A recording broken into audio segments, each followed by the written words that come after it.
Good morning and welcome to the show. My name is Sean Smith. And my name is Prescott Phillips, and this is Brew City Bug Talk.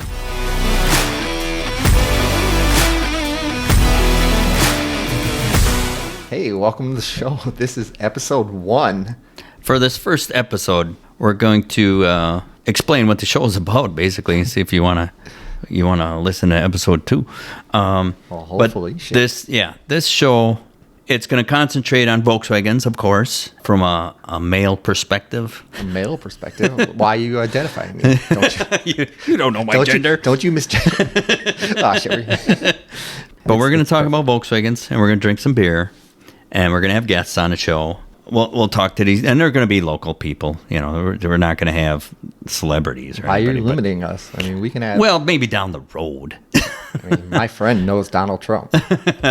So it doesn't, we'll try to get some guests on. When we don't have guests, we're just going to talk about what we're doing and what's going on in the Volkswagen scene. And that's, every show will be something different. Might be about car shows or racing, you know, and how that pertains to Volkswagens. A little bit of history. We'll talk about clubs, you know. Both me and Sean are in a group called Beer Panzers, and we'll go over some of the stuff we do as a group. We're not a gang. We're a group. We're not a gang. It's a group. You can't join. You need to be invited. Yeah. So we'll talk about that, and we'll have some members of the group on the podcast, and we'll go over the shows we go to, the races we go to, the stuff we're doing with our cars, the stuff that's just going on, you know, maybe stupid stuff that's for sale on Marketplace. This is going to turn into our own private marketplace. I have this for sale. Yeah. What are you selling today? Yeah, what am I selling today? We will do that. Another thing about bringing this show together is I've been working with Prescott. He's been helping me figure out how to build my motor that I've been working on. And, you know, we sit around and talk, and he's got a lot of stories. He's got a lot of history. He's been in the game for a while. So, you know, one day we were sitting down eating, and I'm like, you know, you need to write a book or something, or write these down, because these are a lot of stories that people don't know. And I think they're kind of cool, and maybe that's just me, but I think other people out there would appreciate them. But yeah, that's what the show is going to be about. Okay, Sean, we're going to introduce ourselves. That's not what we talked about. And what were we supposed to say? I forgot already. Hey, Sean, tell me a little bit about yourself. Yeah, I'm going to say, hey, Sean, tell me something stupid. Sean, tell us a little bit about how you got into Volkswagens and that kind of thing. Well, it starts back when I got my first car, actually. I got a 1987 Volkswagen Fox station wagon. Sweet. I bought it for $300 from my stepdad, and it was broken. Of course. Yeah. He charged me $300 for the car. Then I had to come up with another $300 to pay to have a transmission. So you like your life savings? Pretty much, yeah. I was 18 years old. I had barely any money, and that's what my good old stepdad did for me. He charged me for this car. So you were 18. That was like last year, right? Yeah, something like that. Ended up putting a transmission in it. I didn't know how to drive stick shift, and that's a whole nother story. I actually wanted to give him the car back. He had like a Ford, and I told him I didn't want the Volkswagen because I couldn't drive it. So he had to take me out and teach me how to drive stick, which was... Well, that was solid of him. Yeah, it was pretty cool. It wasn't too bad, but throughout the years, I've had multiple Volkswagens. I had Jettas, GTIs. My first vintage Volkswagen I bought was a 1973 Beetle, which I got from up north in Wisconsin. It ran, it drove, but the thing smelled like piss. There was a mouse, and it mouse urine is the worst. You can't get rid of it. It was bad. He didn't tell me about it until I came up to pick up the car, and then he was like, "Well, before you go for a ride, let me warn you that does." I'm already here. I have the trailer. Like, we're a guest. Yeah, thanks, buddy. Yeah, you gotta almost assume that when you're getting a car that's been sitting in a barn or something like that. So how many Volkswagens total do you think you've owned in your lifetime? Throughout my lifetime, probably I'd say 10 to 15. Okay, yeah, and it's good number. Not rookie numbers. Yeah, I mean, not compared to you, but I mean. Well, I'm way older than you. Yeah, that's true. You are a lot older than dirt. Right now, I got a 64 Beetle, which I drive around. I went to about 50 shows this summer with that Beetle, and everybody seems to love it. I found it by accident for sale in brain fart, in South Dakota. I just happened to randomly put in the wrong criteria when I was searching for Oh it. yeah, because who's searching South Dakota? Yeah, I put in the wrong name, and all of a sudden it came up, and I was like, "Where's this?" I showed it to my wife at the time, and she liked it. And I'm like, "I'm gonna buy this." Or I messaged the guy. I gave him my number and told him that's where I said, "Call me." I was like, "I want this car." So I ended up working out a deal with him. Went and got a truck and a trailer and drove out to South Dakota to pick it up. It was a 14-hour drive one way, which was pretty wild in itself. Yeah, that's an adventure in itself. Yeah. That's part of it, though. Yeah, but when I got this thing back, it was rough. It was not running. The motor spun by hand, but the interior was, everything you would expect from a barn. It was No, this thing's still 6 volt and everything, right? 6 volt. Jeez. Yep, a 6 volt electrical system, 1200 cc motor, all original. I had to gut it completely. The interior was shot, so I took everything out of it and gutted it down to the floor pan. Did a pour 15 on everything, painted it, and completely rebuilt the interior. So you have Volkswagens. There's the difference between a Volkswagen owner and a Volkswagen enthusiast. A Volkswagen owner just owns a thing, and they're always, okay, man, can you fix my car for me? And then you got the enthusiast who just, who wants to network with other people and say, hey, I'm working on this, I'm fixing it. Do you have these parts or this tool or, this gasket? Can you help me out? How did you transition from just an owner to an enthusiast, I guess? I did 10 years in the National Guard, and I worked full-time as a mechanic for them. And before that, I worked at a Honda dealership. Before that, I worked at a Pontiac delership. So I've always been around cars. I've always fixed cars, and I'm poor, so I had to learn to fix them on my own. That's the thing. Yeah, people always ask me, how did you learn to do all this stuff? It's real easy. I'm poor. I can't afford to have somebody else do it. Exactly. I'll figure it out. I'm not an idiot. Mm-hmm. So I'll figure out how to fix it. It might take me a long time, and it might not work the first time, but I'll figure it out. I've learned so much from YouTube than I have from anywhere else. Yeah, so you're lucky to live in the YouTube era because, back in my day, it was trial and error. You just kept doing the same wrong thing over and over and over till you figured, man, I should try something else. But that's, a mechanical background. You either are or you aren't. That's cool. I have always liked Volkswagens. I always liked water-cooled Volkswagens, the GTIs and Jettas. And it wasn't until I started going to German Fest. I was part of a German club, and I would go down there, and my club would work the booths. And then I started walking around the festival, and we ran into a local club here called Milwaukee Area Volkswagen Club. And I sat down and I talked with the president of the club. And we talked about, where do you even find these cars? Like, where do you even start? Like, where do I go to find a vintage Volkswagen? I had no clue that these vehicles were out there. The air-cooled Volkswagen scene in the Milwaukee area is very, very small. It used to be huge. It's just like any other college town or city of any size. Back in the heyday of air-cooled Volkswagens, they were everywhere. There was a shop on every corner. So that's not uncommon. But nowadays, yeah, you got to network with the few people that are still into it. You go on Facebook and you can find everything. It's crazy. There's tons of pages and groups on Facebook that talk and deal with Volkswagens, but actually finding people within your town and your place, that's the niche. You got to find the right people because not everybody's out there doing it. Yeah, it's just like anything. If you want to, you have an interest in something, you got to find these people. They're not looking for you. You got to go search them out. But that's kind of how I got into it. You're heavy into the club, the Milwaukee Area Volkswagen Club now, right? You're the secretary, one of the board members. You take care of the social media stuff. That's more than I'd ever want to take on. There's a fine line between old school and new school, and I'm trying to walk that line. I want to bring the club into some of the new school stuff, get out there and grow, where you have a lot of people that are a little bit more old school and they just want to take it slow and do that, which I'm fine with. But that's where I come in. I come into the play. I'm kind of a go-getter. When I see a problem or somebody brings a problem to me, I figure out a way to solve it. And that's kind of where we're at right now with the club and the growth of the club, which is great. We've grown so much within the last year, and that's through a lot of efforts of a lot of members of the club putting forth the same attitude that I bring, which is let's grow this club, let's bring it, and let's have fun. Yeah, that's awesome. I was a member of the club years ago, but it changed so drastically.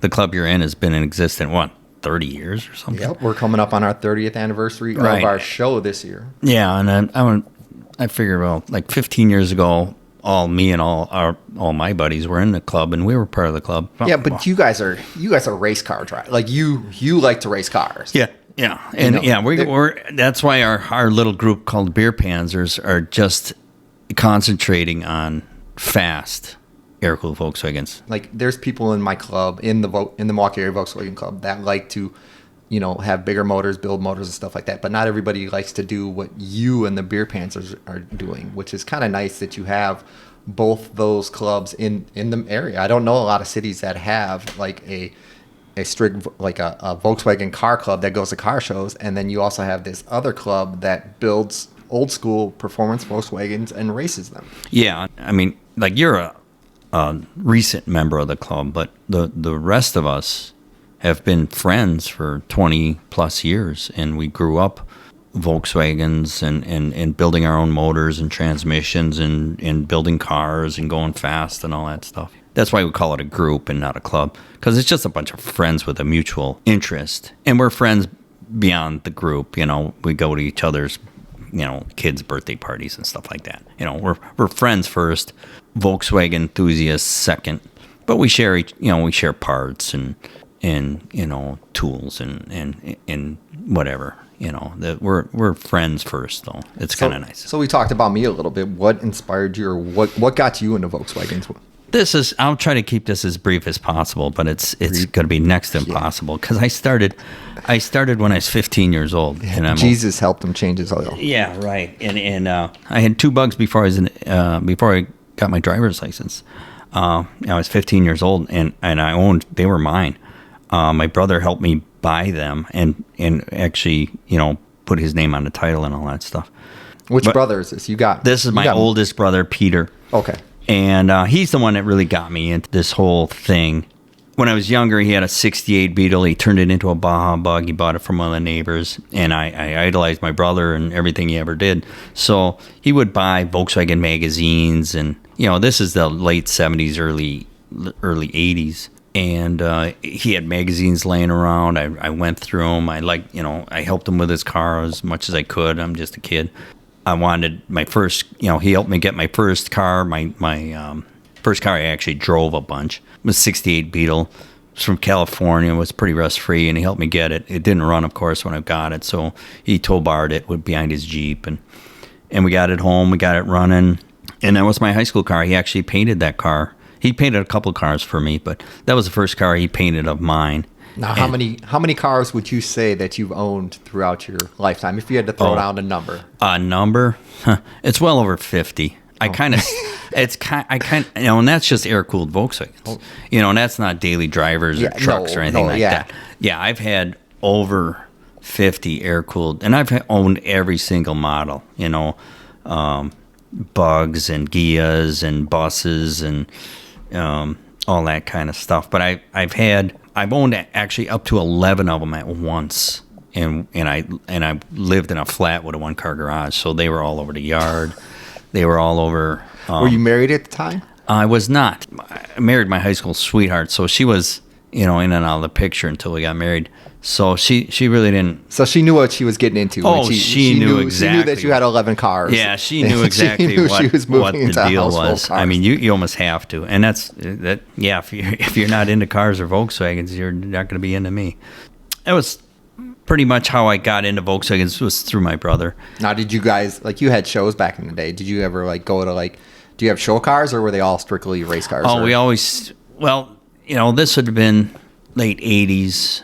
Early 90s, there was Volkswagen shows all over. I mean, we went to all of them. And I started, right out of high school, I started building my first too good to drive everyday car, which was, ended up being a show car. And it won best of paint and stuff. It was really a pretty neat car. I didn't have a real theme to the car. Now, did you build it from ground up, or did you? No, it was a running, driving car when I first got it. I painted it once. I didn't like the paint job.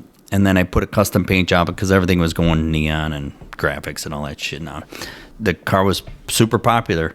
It kind of just snowballed from there. I built Baja Bugs and And I had a Baja for a daily. I built a sand rail to run on the sand dunes in Silver Lake. So if I wanted it, I had to build it. So I built it. So you build one. Same thing with a sand rail. I couldn't afford a sand rail, so I'm like, well, I'll buy a frame and I'll build a motor and I'll build it myself. And that's just how it snowballs. So at what point in time did you go from going to car shows with this cool car to actually? The one car got so crazy that, like I said, it won Best of Paint, and then it ended up getting featured in Volkswagen Trends magazine. Oh, really? In February '88 was the issue, and it was a full spread. It wasn't a cover. It wasn't a. You did a full spread, or the car had the car? Okay, the car had a full spread. It wasn't a cover car. So if your car was on the cover, that's the ultimate. But it wasn't. It was the name of the feature was Agent Orange because it was an orange car. It took off from there. I mean, everybody knew who I was after that because back before pre-internet, magazines were everything. And if you made it into a magazine, you made it. I mean, now nobody even knows what a magazine is. So, but yeah, I had that car that was featured in '88. I used to take that car to car shows. I had a lot of success, a lot of awards, a lot of stuff. But it was getting really old because I had to trailer the car to every show. Clean the car. Same thing. Yeah. We went to probably over 50 car shows this past summer, so I know exactly what you're talking about. Yeah, it gets old, and then every car show Volkswagen wise I went to had drag racing. I'm looking at these guys drag racing, and they're having fun, and they're having a good time, and they're winning money, and I'm winning nothing. I'm winning a plaque, and they're winning cash. I'm like, man, I'm gonna build a drag car. I figured there's just as much work in a drag car as there is a show car. And at least I'd have something to have fun with. So I built my first drag car. I found a 56 body, and I found a 67 pan, and I matched up those two, and that was my first drag car called the Underdog. What size motor? How big? It all started, back in the day, like a big motor was a 2180. So that's what I built. That's what I had. What's all entailed in a 21? Is that stroker crank? Yeah, stroker I would pistons? say everything. It's my first stroker motor was a 2180, and that was in my sand rail originally. While I was building the drag car, I was drag racing the sand rail with the engine I was going to eventually put into the drag car, and that motor broke the crank and. It had a cast crank and it just exploded, but I was proud of it, and it was something I built, and it ran. So it broke the crank when it was in the drag car or the sand rail? When it was in the drag car. Okay. It blew up in the water box. Oh. It was running, and then it wasn't, and and it was my first fatality. Did you at least was this races into the season, or was this your first race out? No, this was in Michigan, Michigan Bug Out. It was in Milan, Michigan, and I used to go to that show every year with my show car, and then I started drag racing there, and then it blew up in the water box. Oof. Cast crank broke in, I don't know, 3-4 pieces, and I didn't salvage much out of that. But I had already started building another motor because I knew this one wasn't cool enough. It wasn't fast enough. It had big valve heads, but nothing ported crazy. So I started building a 2332 with autocraft barrels, and it was a bunch of old midget racing stuff. So that was my first fast. Then the car got way faster. I mean, I picked up a whole second and a quarter mile, I think. Ooh. So it started really working out, and I started building motors for myself and for other people, and really took the motor building end of it really started taking off because that pretty much funded my racing efforts.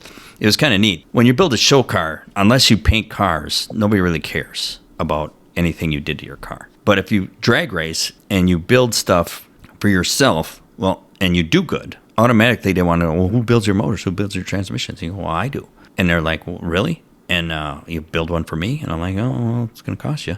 So, but all that work with engines and transmissions all parlayed into money, and money I could stick back into my cars. All my Volkswagen escapades always paid for themselves. That's the way to go. I never took money out of the mortgage money or my daily money. I'm a journeyman tool and die maker. So that pays good, but it has nothing to do with drag racing or Volkswagens or cars in general. So how'd you? All right, so back it up real quick. How did you figure out how to build these motors? Like where? That like, was trial. Well, Like I'm building my first motor, but you're helping me build my first motor. I have you to use as a guide. Like it was all trial and error. So I mean, it was just were they talking about it in Volkswagen, like in the magazines? Were they talking about engine building and what parts to use or where to go to get parts? Like where were you getting? none of the stuff I bought was new. It was all used, so I just used what I could get a hold of, and sometimes it worked, sometimes it did not. Okay. You don't know what you don't know. That's true. So that's just what I started doing. And yeah, when I first started building transmissions is the worst. I started building transmissions and for my race car. I wasn't building them for other people. I was just building for myself. And I couldn't get a transmission to last a year. I could get maybe 2 or 3 races out of it, and I blew it up. I blew it up bad. Wow. So I'm like, this is terrible. I can't keep doing this. And it's a big reason a lot of people stop drag racing Volkswagens because the transmission bill gets outrageous. Before I blew up any more, I bought a transmission built by Rancho for a friend of mine. He was drag racing and having Rancho build all his gearboxes, and they were expensive. They were like $2,500, $3,000 a piece, even back in the 90s. He got out of Volkswagen drag racing, and he sold me his spare gearbox. So his spare gearbox I bought for $1,500, and I put it in my car, and it was great. That thing worked great. And I said, before I blow it up, I'm going to take it out of the car. I'm going to reverse engineer this thing. Now, had you ever torn apart a transmission at that point? Oh, sure. I was building my own at this point, but blowing them up constantly. Okay. First gear, ring and pinions, everything. They would just explode. And I'm like, I got to figure out how this transmission doesn't blow up. And a lot of things I was doing wrong. Gene Berg has a bunch of instruction manual books, things, and you follow that, and it leads you down a bunch of wrong paths is what it does. And I was following the Gene Berg, and it's like, he's not a transmission builder. So, I mean, it's... Now you're going to get all the haters coming at you. That's fine. We love Gene Berg here. I'm not a Gene Berg fan whatsoever. Me and him, when he was alive, we had it out. Oh, well, we'll save that for another podcast. Yeah, we can talk about it. There you go. And now we have a bunch of people turning off the show because you said you didn't like Gene Berg. No, I'm not a fan of his. I'm not saying he's, but not every product he developed is the greatest. Okay, we'll leave it at that until the next episode. And you can email us and tell us how great his stuff is. But yeah, so I took this transmission apart and wrote down everything, every clearance, everything. Just I wrote down everything, and after that, my transmission building just got 1,000 times better. Now a transmission that would only last 2 or 3 races would last 2 or 3 seasons. Oh. And it got way better. And then I started perfecting all the rest of my little things. They would still need work, and I would find out why and what, and I would work on that, and then it got better and better and better. And now the transmissions I build, they last. The transmission in both of my race cars have been together for years, and work. There's no reason to pull them out, so I leave them in. We'll expand on that on another episode. Yeah, we'll have a whole podcast about building and stuff like that. More to come down the road. Yeah, right, exactly. But what else are you doing with drag racing? Are you still drag racing today? Oh yeah. So I have 2 race cars. The pro stock car I still race. I finished that car in 2010, and like I said, I've won multiple East Coast PRA races with that car. It's nice. It's a fast car. So pro stock, that's a professional race car, full cage, everything. Yeah, it's a full tube chassis car. And it's East Coast PRA rules, which is 9 pounds of car per cubic inch of engine. So I run a pretty big engine. It's 155 cubic inches, which is 20, 25, 50 right around there. And 4-inch bore, 4-inch pistons, and It's fuel injected. It's a pretty cool motor. How much horsepower are you pushing out of that? If you had to gauge, if you don't know. Well, I dyno all my stuff at King Motorsports because I have friends that work there, and everything's dynoed. The engine in the car right now makes 254 at the wheels. And you're running 10 seconds in there? Yeah. Oh. And it's an easy. I mean, you don't even. I've put engines that only make 200 horsepower in that car, and it still runs 1090s. Wow. So now this car, is this everything on the car? Have you built yourself, or you brought in people to help you build this? I'm poor. I'm broke. I can't afford these cars. Bought the chassis, built the car 100% myself. Built the engines, built the transmissions, wired the car. I didn't paint the car. All my stuff gets painted by Don over at Don's Auto Body. So that's a plug not for a him. Sponsor, but yeah, hey, not a sponsor, but a future. super nice guy. And he's into Volkswagens too. So and I've been friends with him for 30 years. So, but he paints all my cars, not just the race cars. So that's the Pro Stock car, and I finished that car in 2010. And the other race car I have is a 53 oval window on a 63 pan, but that's built specifically for drag and drive stuff. What's a drag and drive? Drag and drive is Hot Rod Drag Week is the originator of it, and I don't know how many years they've been doing that, 30 years or something, I think. It started when somebody said, well, I have the fastest street car on the planet, and there's no way to really prove that. So the Hot Rod Drag Week is a proving grounds for street cars, because you have to drive your car from a racetrack to another racetrack and race it at that racetrack and then drive it to another racetrack. So in total, you race 5 times in a week. Okay, so this isn't all the same day. You race once at one track and go to the next track the next day, and so on and so on. So anything that ends in week, drag week or sick week or Rocky Mountain Drag Week, it's always a week. And it starts on Monday and it ends on Friday, and you race 5 times, and the Friday track is the same as the Monday track. So Monday, they have one driver's meeting in the morning, and boom, you're racing. And you can't have any help. You can't have any chase vehicles. You can't put the car on a trailer. You got to follow their route from track to track. And it's the ultimate challenge for a street car. What happens if you break down going from track to track? Like, how do you fix? You can fix it yourself. Like with parts that you have on hand, or people can bring you stuff? Well, people can bring you stuff. I mean, they're not just, you're not on your, but it's, it can't be obvious. It can't have a chase vehicle with all their spare parts in it right behind you when you break down. Gotcha. You can call a friend, and they can, like I broke down one year, the fuel pump went out. That car has just a run-of-the-mill generic Holly Blue pump. So I knew if it went bad, I would have to find one, and anywhere in the United States. So we found, I think it was Advanced Auto Parts, was 22 miles away. So, and we traveled as a group.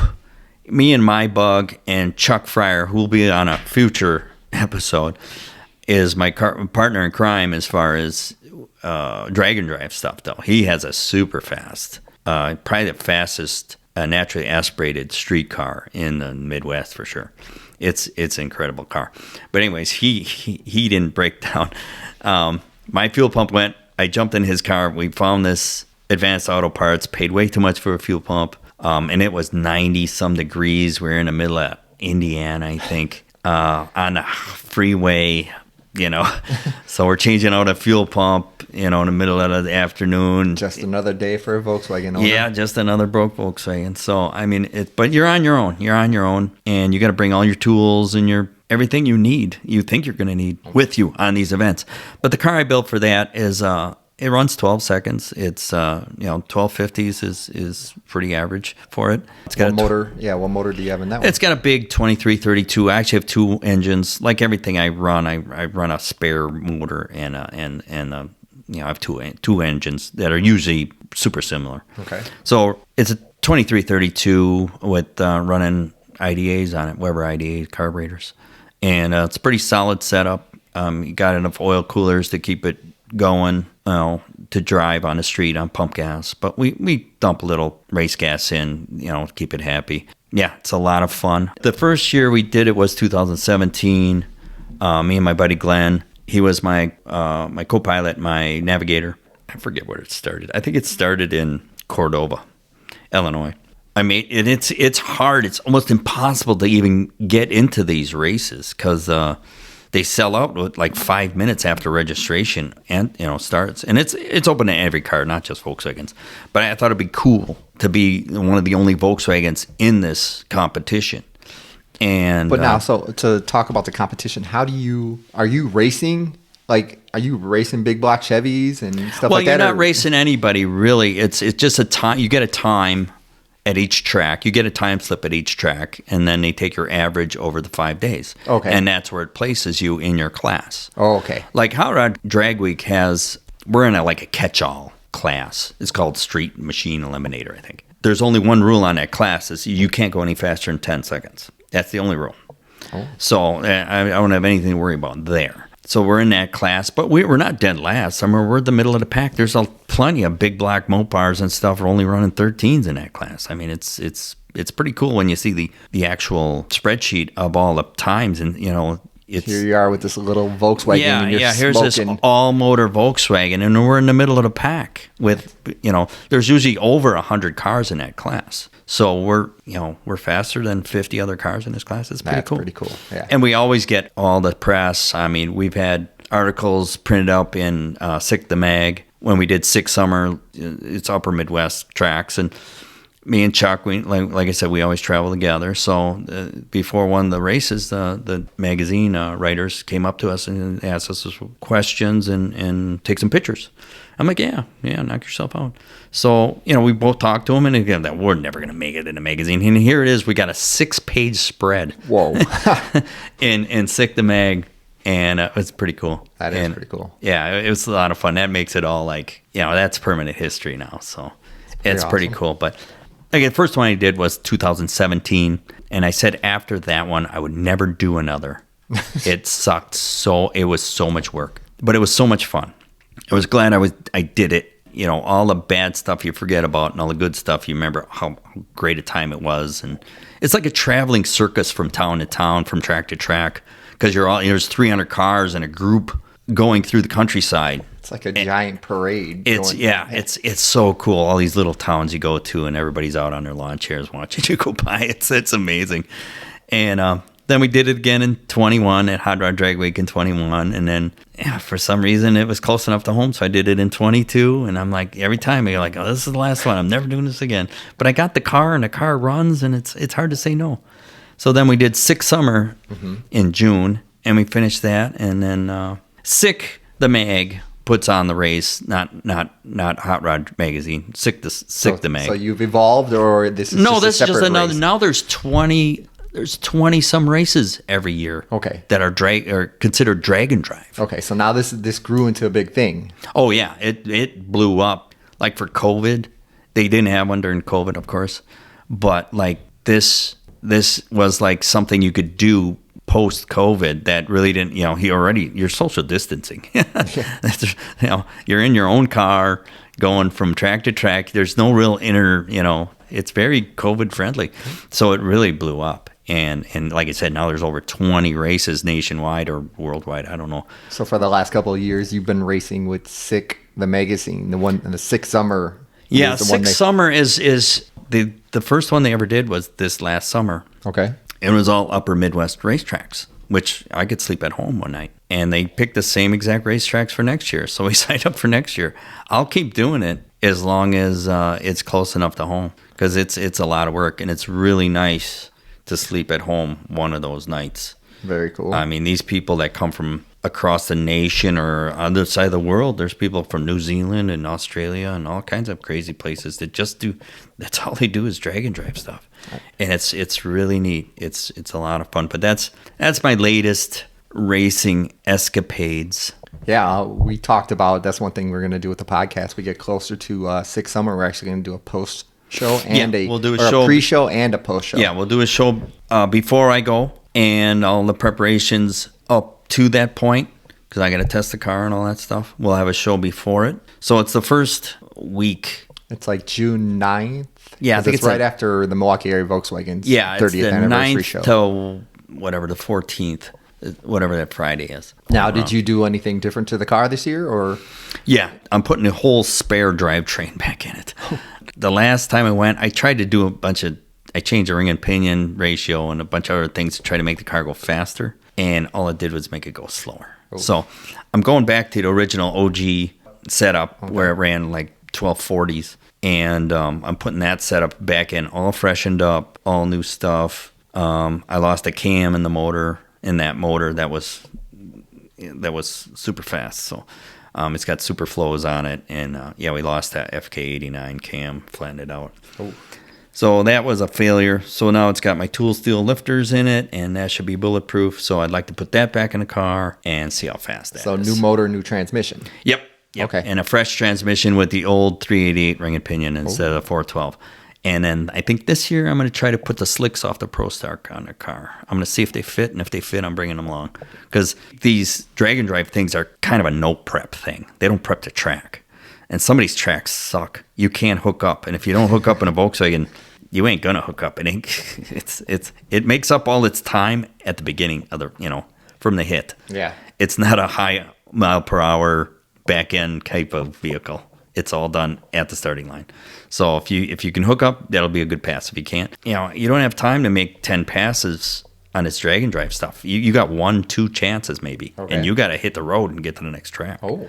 So it's it's quick. I mean, well, I guess you said there's how many cars? I mean, there's 300 cars. 300 cars. Yeah, there's over 300 cars. So you figure if each car takes one pass, that's 150 passes. Wow. And then now they just gauge every pass, like throughout the whole week. They gauge those, and the person that comes closest to their Well, time? see, I'm in drag week. I'm on the 10:0 break. So the top guys that run 10:0. At the end of the week, they have a runoff race, which is a bracket race. The break for that class is 10:0. I think it was 10:80 something or 10:70 something. And then there are a bunch of guys that are like running 10:00. I mean, they're dead on. It's basically a way faster car. They're just slowing it down. Dial in. Yeah, and they're dialing. And they're professional bracket racers. So we're nowhere near. SICTA Magazine has a different class. They actually have a Volkswagen class. Oh. They have they put us in with the gassers. So it's called gassers versus VWs. And it's kind of neat. Now we're in our own class. Now, how many Volkswagens usually run in these races? I think the most we ever had to start the week was 4. They didn't all finish? No. I'm the only one that finished all of them I've ever entered. Knock on wood. Yeah, so I do good, but a lot of these guys are much faster. So it's hard to say. They're trying to go faster, and that breaks more parts. So. Yeah. But I mean, Richie Webb from the UK, he shows up every year for some reason. Drive? He's got I don't know what year it is exactly. I think it's a 67 or 66 Cabriolet Beetle. Oh. But it's turbo E85. It's super fast. It runs 8s. Oh, wow. And but he has it set on kill every year. So I don't think he's ever finished a Hot Rod Drag Week. But it's pretty impressive. My goal every pass, every track is to do a wheelie. Because it's more about the photo ops than anything. So if your car does a wheelie, they're going to take pictures of your car. Nice. So, and that's the Volkswagen at these national events aren't going to be the fastest things there, but at least they do a wheelie. So it's pretty cool. Not going to be fast, but we look good doing it. Yeah, we look great. And everybody loves it. They're like, people can't believe that you can just buy the parts over the phone to make this car, Yeah, they've been around for 50 plus years. Yeah, I mean, it's all figured out for you. Just buy the stuff and bolt it together. It's a lot of fun. It's more impressive to go race and finish a race with something you built. Like I built an engine, I built a transmission, I built the transmissions for Chuck Fryer too. I mean, right now I'm working on the transmission for his drag and drive car. I'm working on that right now, brand new Rhino case and all my tricks done to it. So he'll be dialed in. But we also share a spare transmission, so it can go in either of our cars. So if worst comes to worst and we blew it up testing, or even if we blew it up during the race, somebody could run home and get it. Well, hopefully you don't both blow up and fighting over a transmission. Yeah, then it's going to be bad. But you can edit that out. Oh, I got to edit that out. Yeah. All right, so what else do you got going on? You decided you wanted to write a book? Yeah, that was I mean, we'll talk more about it in an episode dedicated to the we'll whole just book. But we'll just skim over the top of that subject. Yeah, we'll have a whole episode about the crazy book I wrote from scratch. But anyways, if you didn't know, I'm a best-selling author. Best-selling author, in my mind. Anyways. Yeah, I was gonna say, oh wow. I don't think it made any lists, but as far as you know, I'm a best-selling author. As far as you know. So, the name of the book is called VW Air-Cooled Engines: How to Rebuild, and it's published by CarTech Books. That's the publisher that makes all the crazy car books. So not a sponsor either. Just in case they want to. I mean, the door's open. The door is open. But they sell all the books. You've seen them, automatic transmissions and how to restore your Ford Falcon and all that stuff. I wrote a book for them. I signed a contract with them. I wasn't really, I'm not a writer, We'll go into more of the details into the book and like how it came to what it is later on. Yeah, right. We'll go over that in a whole episode. But it came out in 2019 and it's on its second pressing. So I'm pretty proud of it. Wow. Yeah. Well, I'm glad we talked about me first because, I mean, the show would have been over already if that's all we had to do was talk about me. Okay. Well, in more to come episode, we're going to discuss things, anything Volkswagen, all things Volkswagen. Most of the stuff is going to have to do with what's going on in the scene within the Milwaukee area or the history of the scene in the Milwaukee area. We're going to discuss Prescott's book. We have a couple of guests that'll be coming on to later shows. And, we got a bunch of fun stuff that's coming down the pipeline here. Yeah, it'll be fun. Hopefully it'll be more entertaining. Yeah, well, I mean, yes. This is our first episode. Episode, yeah. So we're ironing out all the wrinkles. The rough patches. Yeah, I don't know. Whatever the hell. We're grinding down all the high points. All right. Well, I think that should be it for today. Yeah. Don't forget to we have a Facebook page and we have an email, and you can contact us. The email is bcbugtalk@gmail.com. Feel free to send us an email, questions, suggestions. If you didn't like something we said. Definitely email us with all the things you hate. Okay. All right. Well, thank you for listening and have a good rest of your day. Talk to you later.